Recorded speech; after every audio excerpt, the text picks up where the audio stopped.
Hello and welcome to World in 5 here on ZTN Prime.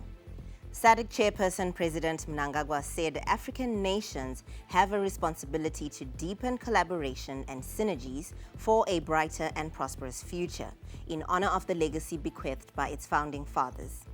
Speaking at a memorial service for Namibia's founding father and liberation icon, Dr. Sam Nujoma, at the Independence Stadium, President Mnangagwa said as SADC and African liberation icon, he understood that true liberation extends beyond mere political independence to encompass social equity and sustainable development. Dr. Nujoma, who led Namibia from independence in 1990 to 2005, died at the age of 95 in a Windhoek hospital on February 8, 2025. Let us hear an extract from President Mnangagwa's speech. The passing on of the founding president and father of the Republic of Namibia, His Excellency Dr. Sam Shafishuma Nujoma, is a huge loss for the Republic of Namibia, the entire SADC region, the continent of Africa and beyond.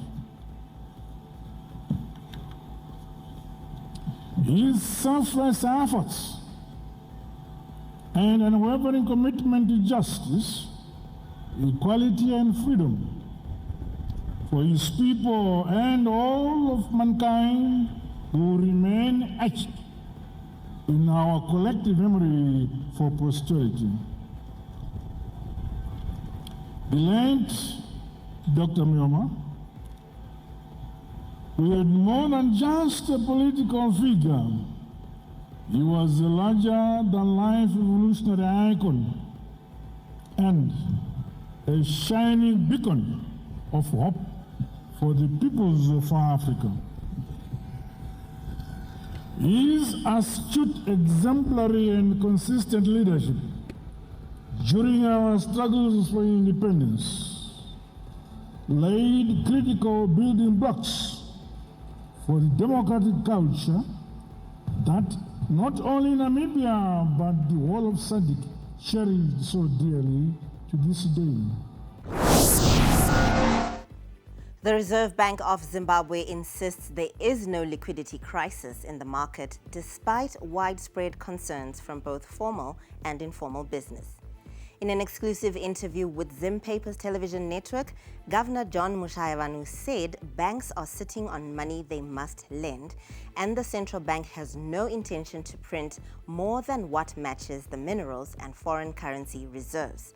Melissa Chatikobo was on the ground and she first takes us to the streets. For Ephraim Nyama, also known as Nyamalo Simbiebasa, the ZEG cash is not a currency that is easily accessible.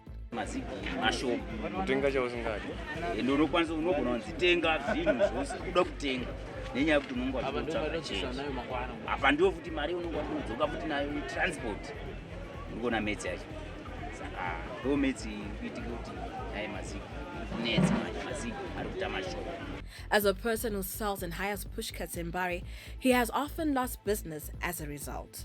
Otherwise,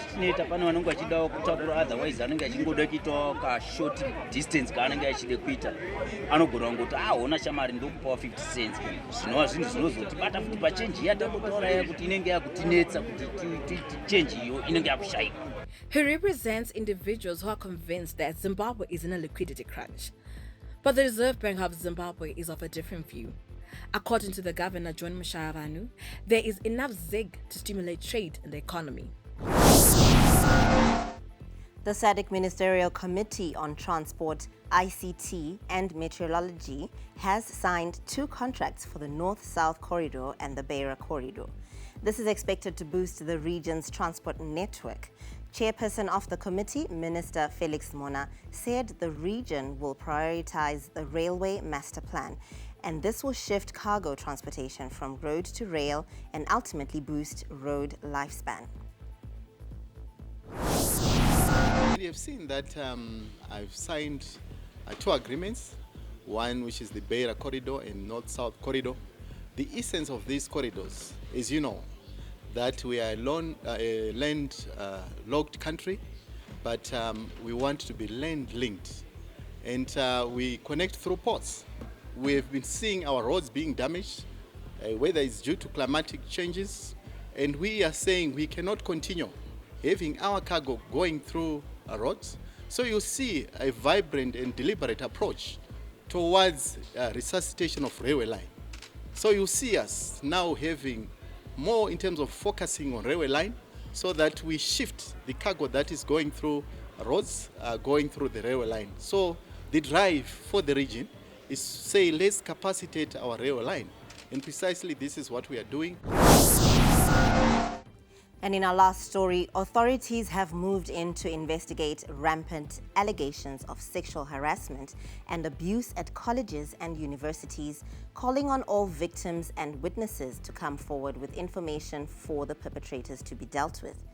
Zimbabwe Gender Commission Chairperson Margaret Mukahanana Sangarwe announced in a government gazette published last Friday that they seek to get to the bottom of the vice that is reportedly prevalent in institutions of higher learning, seeking to create a conducive learning environment for tertiary students.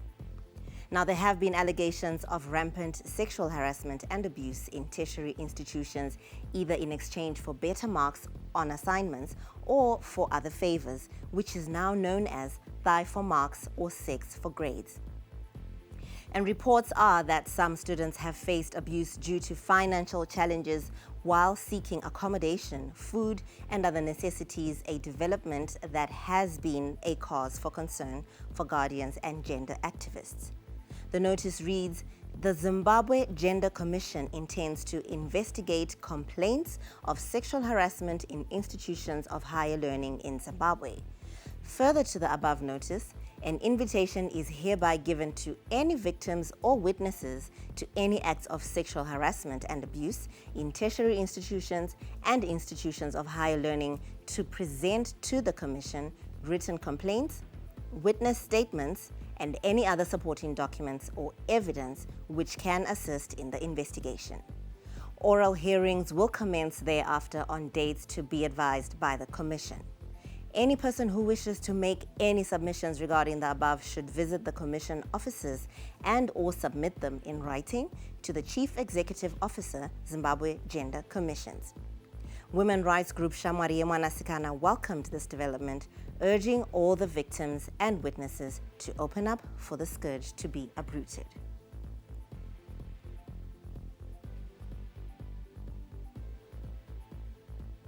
And that's all we had for you on World in 5.